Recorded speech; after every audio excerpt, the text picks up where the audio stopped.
무엇을 보고 있습니까? 오늘은 우리의 시야를 조금 더 높게 또 크게 멀리 보는 시간을 가졌으면 합니다. 우리는 작은 것에 우리 눈을 고정시키는 경향이 많습니다. 그래서 마음도 작아지고 그곳만 보다 보니까 또 길을 잃어버리기도 합니다. 오늘은 예수님께서 세례 받으시던 그때로 가서 그곳에서 어떤 일들이 일어나는지 그 세례 받으실 그때의 그 놀라운 광경 속으로 함께 들어가 보도록 하겠습니다. 오늘 본문은 세례 요한이 예수님을 세례 주는 이야기입니다. 우리들이 잘 알고 있는 이야기지요. 11절 같이 읽겠습니다. 나는 너희로 회개하게 하기 위하여 물로 세례를 베풀거니와 내 뒤에 오시는 이는 나보다 능력이 많으시니 나는 그의 신을 들기도 감당하지 못하겠노라. 그는 성령과 불로 너에게 세례를 베푸실 것이요. 예수 그리스도의 놀라운 사역은 세례 요한의 사역으로 시작되는데요. 세례 요한의 사역은 예수 그리스도의 사역을 준비하는 것이며 또 가리키는 것이기도 해서 예수 그리스도의 사역은 세례 요한부터 서막이라고 하기도 할 수 있고요. 세례 요한의 그 사역으로부터 마태는 기록하고 있습니다. 세례를 잘 아시죠? 오늘날 우리들이 세례를 받는데 그 세례는 언제 누구에게서부터 시작되었을까요? 오늘 요한이 지금 세례를 주고 있는데요. 요한을 우리는 보통 세례 요한이라 부르지요.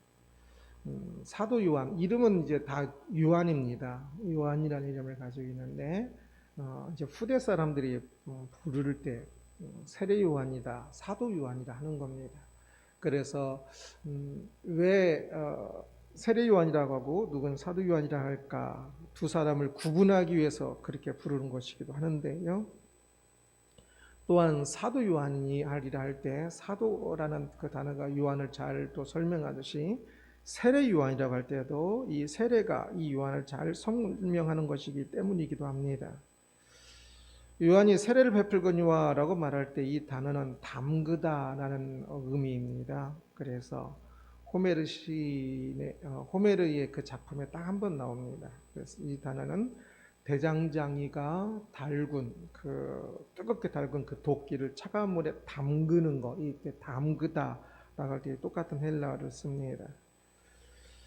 요한이 사람들을 이렇게 물에 담궜는데요. 이것은 이제 그 이후로 세례라 부르게 되지요. 이것은 매우 독특한 것이었습니다.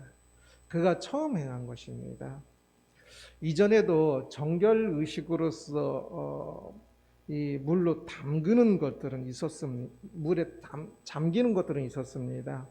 쿰란 공동체, 성경의 땅을 쿰란 공동체 갔을 때도 그 안에 정결탕이라고 해서 물에 담그는 탕이 있었고 또 이 초대 이 시기에 그 가정집에도 이런 탕이 있는 집들이 있고 그랬습니다.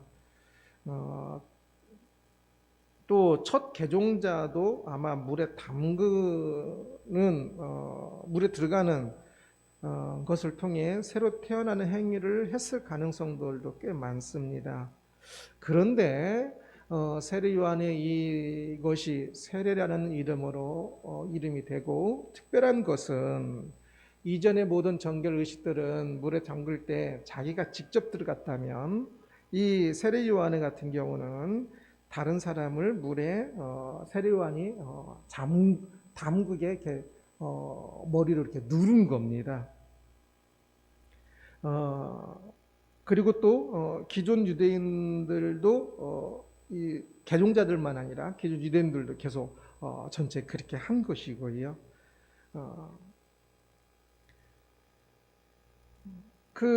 그에게 오는 모든 사람들을 그렇게 물에 담금으로 그가 그렇게 행함으로 그것은 그 이후에 이제 세례라는 이름을 갖게 되는 것이지요. 이것은 모든 이들을 이 회개로 이끌면서 그래서 세례 요한이 물에 담그고 그 세례를 주고 그러면서 그 새 시대를 준비하는 새 시대를 말하는 그 모습이 됩니다. 그래서 이제 이후로 그 새로 태어나는 사람들은 모두 그 세례를 받게 되지요. 그래서 오늘날 세례는 이 세례 요한의 세례를 모범으로 하여 행하는 것입니다. 그러기에 오늘 세례는 세례 요한이 맞는 것이다라고 해도 틀린 말은 아니지요. 세례 요한은 제사장의 아들이었습니다. 그러니 집안이 좋은 집안이지요. 그리고 개인적으로도 또 광야에서 유대 광야에서 생활하면서 엄격한 훈련을 받았고요. 그 금욕주의적 생활을 했고 또 대중들에게도 인기가 매우 좋았습니다. 그보다 40년 정도 늦게 태어난 유세푸스라는 유세푸스라는 역사가도 이 세례 요한을 기억하여서 기록할 정도입니다. 그런데 이 세례 요한이 예수님에 대해서 이렇게 말을 하지요. 그의 신을 들기도 감당하지 못하겠노라. 누가복음인가에서는 그의 신을 끈을 풀기도 감당하지 못하겠노라라고 하는데 똑같은 말입니다. 이 먼지가 많은 곳이니까 샌들 같은 것을 신었는데 그 위에도 덮여 있는 것이 아니라 위에는 이렇게 끈으로 이렇게 묶여진 거거든요. 그래서 그 끈을 풀어서 샌들을 벗기고 샌들을 벗기는 과정에 샌들을 드는 과정이 있겠지요. 벗기고 발을 씻기는 그 행위를 이야기하는 겁니다. 제자들이 선생을 랍비를 섬길 때에 랍비의 수종을 많이 들었거든요. 그런데도 그렇지만 이 발 씻기는 일만은 랍비가 시키지 않았습니다. 이것이 너무 천한 일이었기 때문에 이 발 씻기는 것만은 시키지 않았고요. 또 종 중에서도 히브리인 종에게는 이 발 씻기는 샌들을 샌들을 드는 바로 이 발을 씻기는 행위를 시키지 않았습니다. 그것은 너무 하찮은 너무 비천한 일이기 때문에 비록 종이라 할지라도 히브리인 종에게는 이 일을 시키지 말아야 한다는 그런 자료가 있습니다. 그러나 지금 세례 요한은 바로 그 발을 씻기는 그것을 이야기하면서 자신과 예수님을 비교하면 자신이 그 발을 씻기는 그 가장 비천한 그 일에조차도 자격 없는 자다라고 이야기하고 있는 겁니다. 아직 예수님은 아무 일도 하지 않으셨지요. 그런데 세례 요한도 예수님의 정체에 대해서 정확히 알고 있는 것 같지는 않은데, 그러나 이 세례 받을 때는 나중에 이렇게 조금 고민하는 이야기들이 나오지요. 그런데 이때는 어떤 방식으로든지 그가 예수님이 세례 받으신 그 예수님이 자기가 말했던 그 오시는 그 메시아인 것을 어떤 방식으로든지 하나님의 어떤 계시를 들은 것 같습니다. 그래서 예수님과 자신을 비교하면 아직 아무 일도 하지 않으셨는데도 불구하고 자신은 그 분과 비교할 때 가장 낮은 자로 되지 않는다라고 이야기하고 있는 거지요. 세례와는 예수님은 성령과 자신은 물로 세례를 주고 예수님은 성령과 불로 세례를 주신다라고 말합니다. 성령은 새 시대의 특징이지요. 찬양에도 이런 내용이 많이 나오지요. 주의 영이 임하면 청년이 예언할 것이 하면서 여러 가지 이야기들이 나오지요. 새 시대의 특징입니다. 종말의 특징이기도 하고요. 성령이 사람들을 변화시키는 것에 대한 이야기입니다. 또 불로 세례를 주는 것에 대해서는 오늘날 이렇게 어떤 뜨거운 어떤 마음을 상상하기 쉬운데 그것이 아니고요. 불에 담그다라는 뜻이죠. 불에 담근다는 건 뭘까요? 그 뒷구절인 12절에 나와 있습니다. 함께 읽겠습니다. 손에 키를 들고 자기의 타작마당을 정하게 하사 알곡은 모아 곡간에 들이고 쭉정이는 꺼지지 않는 불에 태우시리라. 저 불에 태우는 게 불에 담그는 것이겠지요.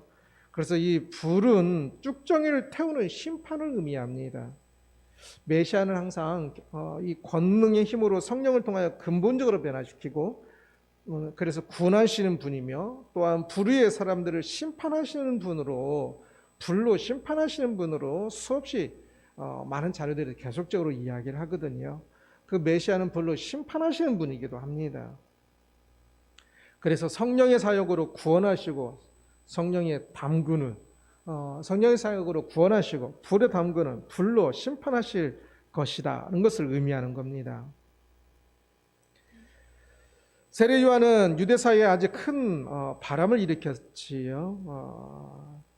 그런데 이 세례 요한이 나타났을 때 온 세상이 흔들흔들 거릴 정도로 그랬습니다. 그런데 세례 요한은 자신이 주인공이 아니라고 말하였습니다. 주인공인 예수님에 비하면 자신은 신발을 벗기고 발을 씻기는 미천한 행위조차도 할 자격이 없는 사람이라고 말했습니다. 대체 예수님이 누구신데 세례 요한이 그렇게 말을 한 것일까요? 지금 그가 그렇게 말한 것은 과장이 아닙니다. 만약 그가 나는 예수님의 신발을 벗기고 발을 씻길 정도밖에 안 됩니다 라고 말했다면 과장법입니다. 예수님을 과장한 것이 아니라 자기 자신을 과장한 것이 되겠지요. 신발을 벗겨 발을 씻을 정도밖에 안 됩니다. 그것은 과장입니다. 왜냐하면 그런데 다행히 세례 요한은 과장하지 않냐고 정확히 말했지요. 나는 예수님의 신발을 벗기고 발을 씻을 그 자격조차도 안 됩니다 라고 이야기를 했습니다. 그것이 바르게 말한 것일 겁니다. 그는 세례 요한은 지금 놀라운 시대가 사람들은 자기를 바라보며 자기를 놀랍다라고 이야기하지만 세례 요한은 그보다 훨씬 더 놀라운 그 일이 벌어지고 있고 놀라운 일이 시작되는 것을 알고 있었습니다. 그는 지금 천국을 보고 있습니다. 참으로 이 세상 사람들의 영생이 주어지고 참 하나님께서 통치하시는 그 천국은 계속적으로 천은 하늘 나라이지만 하나님을 경외하는 마음으로 하나님 나라라고 하지 않고 천국이라고 한다고 했습니다. 이것을 그 천국 이야기할 때는 항상 하나님 나라를 생각해야겠지요. 혹시 장소를 생각한다면 그러면 어디를 생각해야겠습니까? 천국 하면 이제 하늘나라, 이 하늘이란 개념에 너무 익숙해서 하늘을 생각하기 쉽지만 그게 아니라고 그랬지요. 우리가 천국에 간다고 한다면 하늘은 우리가 죽어서 아직 주님 재림하시기 전에 임시로 가는 곳이고요. 천국은 주님이 재림하시면 이곳에 재림하시지요. 새 하늘과 새 땅이 되어서 지금 보는 하늘과 지금 보는 땅일 것입니다. 그러나 더 아름답겠지요. 그 새 하늘과 새 땅이기 때문에 천국을 생각할 때는 지금 이곳을 생각하는 것이 맞습니다. 그러나 천국은 일단 땅보다는 장소보다는 왕을 생각하는 게 맞습니다. 가장 중요한 겁니다. 지금 세례 요한은 천국을 보고 있습니다. 천국의 왕이신 예수님이 이 땅에 오셔서 그 예수님이 그 천국 백성들을 부르시는 일들을 하실 것이니까 그 일이 진짜 놀라운 일이어서 지금 세례 요한은 그 천국을 보고 있는 것입니다.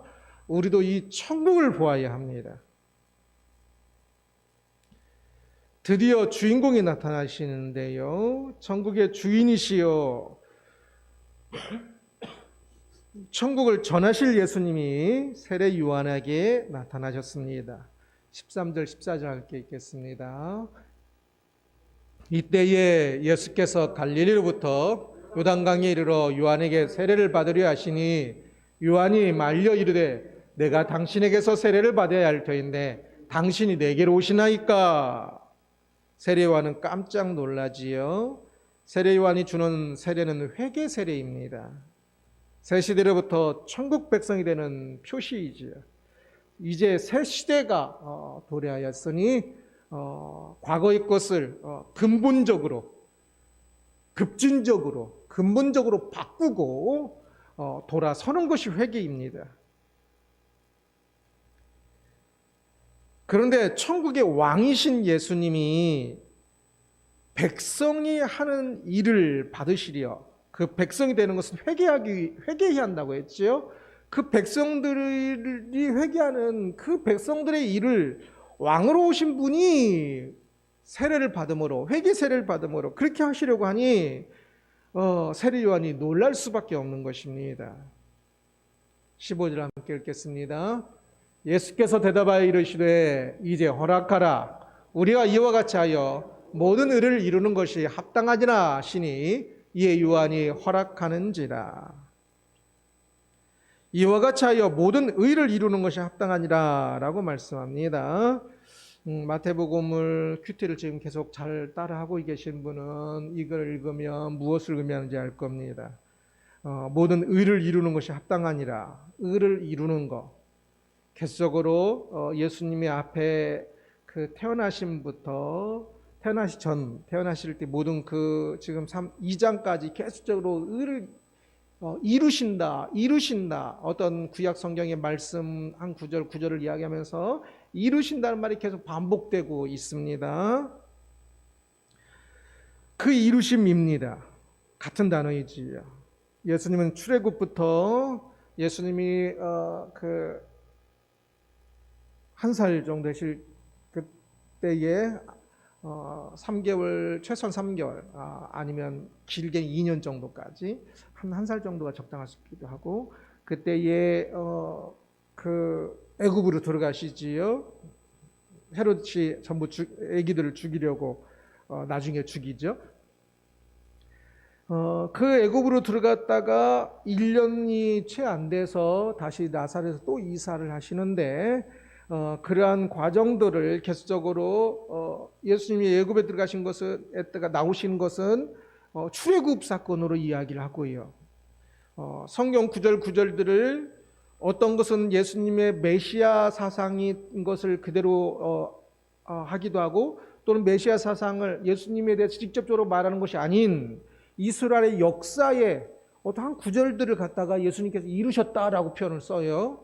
그래서 어떻게 보면 좀 이상하기도 해요. 그러나 모든 성경들이 예수님의 그 모든 성경들이 성경에 있는 모든 내용들이 구원 역사인데, 예수님이 오셔서 행하시는 일은 이제 그 모든 구원의 완성이지 않습니까? 그래서 그 구원 역사의 직접적인 관련성이 없는 것 같아도 그 모든 것은 구원이라는 그 핵심에, 오히려 가장 핵심에 서서 연결되어서 예수님이 이루신다 표현을 하는 겁니다. 그러면서 이 세례 요한 같은 경우는 마지막 선지자다라고 이야기합니다. 마지막 선지자로서 세례 요한은 회개 사역을 하고 있습니다. 예수님께서는 이제 그것도 마지막 선지자인 그의 사역도 예수님께서 직접 이루시는 겁니다. 그래서 죄를 회개하는 그것이 아니라 선자의 그 말씀을 이루는 측면에서 세례를 받으십니다. 예수님께서 세례를 받으셨습니다. 16절 함께 읽겠습니다. 예수께서 세례를 받으시고 곧 물에서 올라오실새 하늘이 열리고 하나님의 성령이 비둘기같이 내려 자기 위에 임하심을 보시더니, 요단강에서 물에 잠기시고 물에서 올라오실새, 이건 물에 걸어서 나왔다는 뜻이 아니라 물에 잠겼다가 몸이 물 위로 쑥 나오는 것을 이야기하는 겁니다. 이때에 놀라운 일이 일어났지요. 하나님의 성령이 임하셨다라고 이야기합니다. 하나님의 성령이 어떻게 임했습니까? 비둘기 같이 내려 자기 위에 임하심을 보시더니 라고 말씀합니다. 비둘기가 임한 것이 아니라 성령이 비둘기 같이 임한 겁니다. 예수님의 세례 장면을 그린 그림들을 한번 생각해 보시면 어김없이 주로 비둘기가 이렇게 머리 위에 이렇게 앉는 것을 보실 텐데요. 그것은 오해했던지 상징이든지 그렇습니다. 예수님이 성령이 비둘기 같이 임했다는 것은 시각적인 표현을 말한 것이 아니라 성령이 임하시는 어떤 시각적 표현이 아닌 어떤 방식입니다.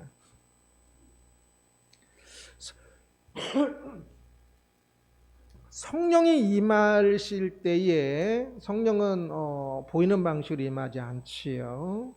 그러나 이제 성경이 임할 때 눈에 보이고 귀에 들린 곳이 딱 한 구절이 있어요.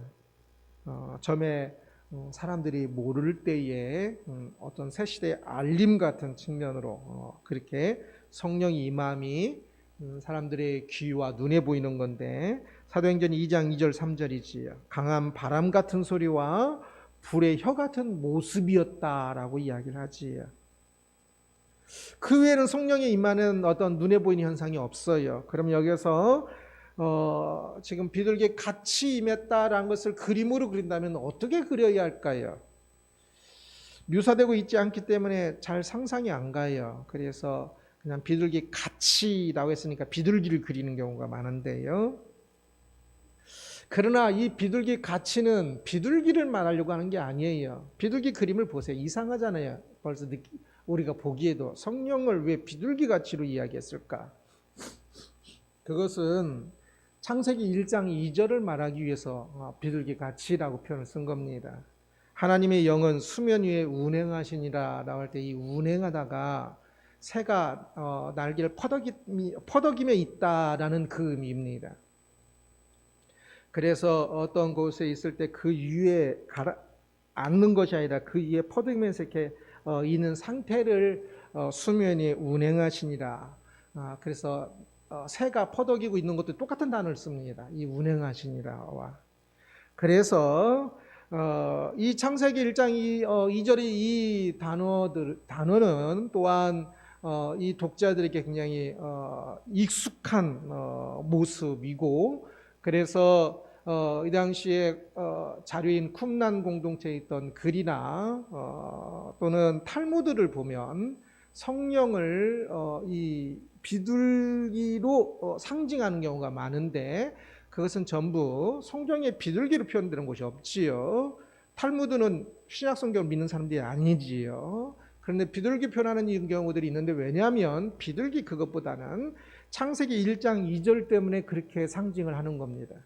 곧 비둘기 같이는 하나님의 영이 수면 위에 운행하시는 것처럼 영이 지금 예수님 위에 임하신 그 모습을, 창세기 1장 2절의 그 모습을 말하기 위해서 이야기하는 겁니다. 그래서 비둘기같이 임한다는 말은 사람들에게 창세 때의 창조에 대해서 말씀하는 것을 생각나게 하는 겁니다. 그때의 모습을 이야기하는 겁니다.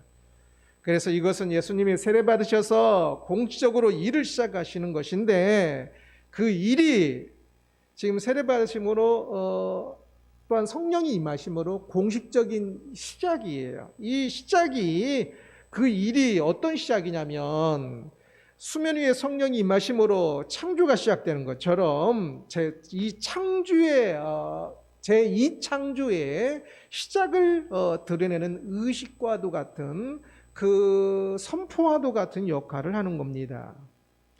마태복음 처음을 시작할 때 큐티를 하신 분들은 기억하실 텐데, 첫 단어가 뭐라고 했습니까? 첫 단어는 책입니다. 그리고 이제 두 번째 단어가, 그래서 첫 단어의 의미를 갖는데, 두 번째 단어는 시작입니다. 헬라어로 게네시스라고 하는데, 게네시스 그러면 많이 들어본 것 같지 않습니까? 이게 영어로 제너시스입니다. 자동차 제너시스 아시죠? 그게 자동차 제너시스가 창세기 그 책명이, 영어 책명이 제너시스거든요. 그 제너시스를 이야기하는 겁니다. 헬라어의 마태복음의 시작 단어가 바로 그 영어로 하면 제너시스입니다. 게네시스. 번역은 계보라고 번역을 했죠. 그 계보가 게네시스라는 단어로 시작 이라고 번역하는 게 더 좋습니다. 계보라고 번역한 것은 그곳만 딱 계보라고 번역했고, 족보에 대한 이야기다 보니까. 그러나 그보다는 시작이 더 좋습니다. 그래서 마태복음 첫 부분을 해석하면 예수 그리스도의 시작에 대한 책이다라고 할 수가 있습니다. 그래서 이 시작이라는 단어를 통하여서 항상 책은 첫 단어가 제일 중요하거든요. 구약은 다 첫 단어로 책 제목을 삼다고 그랬죠. 이 마태복음은 바로 이 시작이라는 이 단어를 통해서 창세기의 그 1장을 창세기를 생각나게 하고 있는 것입니다. 그래서 이 지금 마태복음은 시작에서 그리고 오늘 이 세례받으시는 이 부분에서 시작되었는데 그리스도로 인해서 제2창조가 시작되었는데 이 세례받으면서 그리스도의 제2창조의 공식적인 시작이라고 할까요? 그것을 말하는 것이다 할 수가 있습니다. 그리스도의 오심은 아담 이후부터 족보를 보아할 수 있듯이 준비되었고 이 땅에 오심으로 이 세례받으심으로 이제 제2창조가 시작되는 것입니다. 죄로 인해서 멸망 가운데 있는 만물을 거룩하게 새롭게 하시고 다시 창조하시는 것입니다. 거룩해 하게 하는 것을 제2창조라고 표현하는 겁니다. 제1창조가 하나님께서 말씀으로 하셨다면 제2창조는 주님의 성육신이라는 놀라운 일이 중심이 되지요. 그래서 제2창조는 더욱 어렵고 더욱 사랑으로 가득한 창조라 할 수가 있습니다. 그래서 그 사역을 공식적으로 하시기 위해 세례를 받으셨고 성령이 임하며 마치 제1창조처럼 삼위 하나님의 일하심이 보이는 것입니다. 17절 같이 읽겠습니다. 하늘로부터 소리가 있어 말씀하시되 이는 내 사랑하는 아들이요 내 기뻐하는 자라 하시니라. 마태복음에 성부 하나님께서 직접 말씀하신 것이 두 번 나오는데 오늘 본문에 이 소리와 그 다음에 변화산에서의 성부 하나님께 또 말씀하신 것입니다. 다른 건 다 천사를 통해 말씀하신 거예요. 둘 다 똑같은 내용이지요. 내 사랑하는 아들이요 내 기뻐하는 자라. 굉장히 웅장한 선포입니다.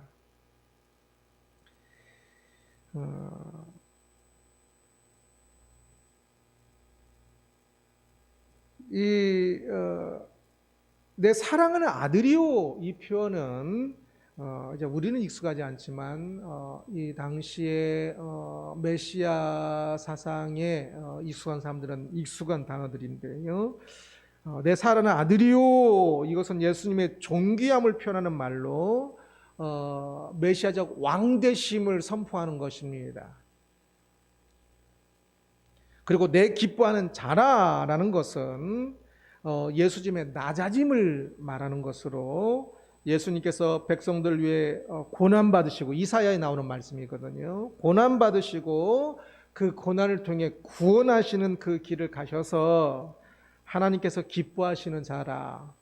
참으로 고난받음으로 구원하는 그 모습이 얼마나 참 귀하고 예쁜 모습이 한다면 진짜 하나님의 성부 하나님의 그 뜻을 이루는 진짜 기뻐할 그 일을 이루는 거잖아요. 그래서 내 기뻐하는 자라라는 그것이 바로 고난 받으심으로 구원하시는 그 사역을 이야기하는 것입니다.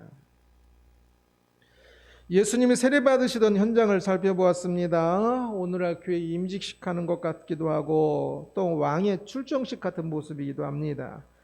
지구라는 작은 땅에 그중에 유대 지역 요단강가에 요단강 가보면 물도 깨끗하지도 않습니다. 그곳에 성삼위 하나님께서 임하셨습니다.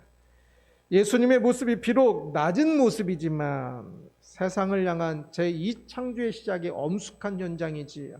그곳에 성부 하나님과 성령 하나님 또 예수님 삼위 하나님이 모습이 그곳에 나타나고 있습니다. 그래서 웅장한 현장입니다. 엄숙함과 웅장함은 장소가 아니라 삼위 하나님의 임재가 말하는 겁니다. 오늘날도 하나님 나라의 이 사역이 이어지고 있습니다. 인류를 구원하기 위해 모든 것을 행하신 주님께서 이제 이 땅의 역사의 마지막을 달리는 지금 사람들을 부르고 계십니다. 세례 받으실 그때부터 시작하셨고 지금도 이 구원 사역은 진행되고 있습니다. 지금은 분명히 마지막 때입니다. 생명의 자리로 우리는 주님의 세례를 보면서 오늘 우리 주변의 작은 현장에서도 주님의 임재라는 이 웅장함을 볼 수 있어야 합니다. 주께서 임재하십니다. 우리를 생명으로 부르십니다. 감격스러운 이 일들은 오늘날 마지막 때로서 더욱더 한 사람 한 사람에게 필요한 모습입니다. 예수님의 세례라는 제목으로 말씀을 살펴보았습니다. 세례 요한이 자신과 예수님을 비교하면서 예수님이 얼마나 존귀하신 분인지를 말하는 것을 보았습니다. 우리는 존귀하신 예수님께 우리의 눈을 떠야 합니다. 존귀하신 분이 우리를 찾아오시며 찾으시니 세례 요한이 예수님을 존귀함을 보았고 그 예수님을 통하여 천국이라는 새 시대를 보고 있는 것처럼 오늘날 우리도 이 예수님을 보면서 이 천국을 볼 수 있어야 합니다.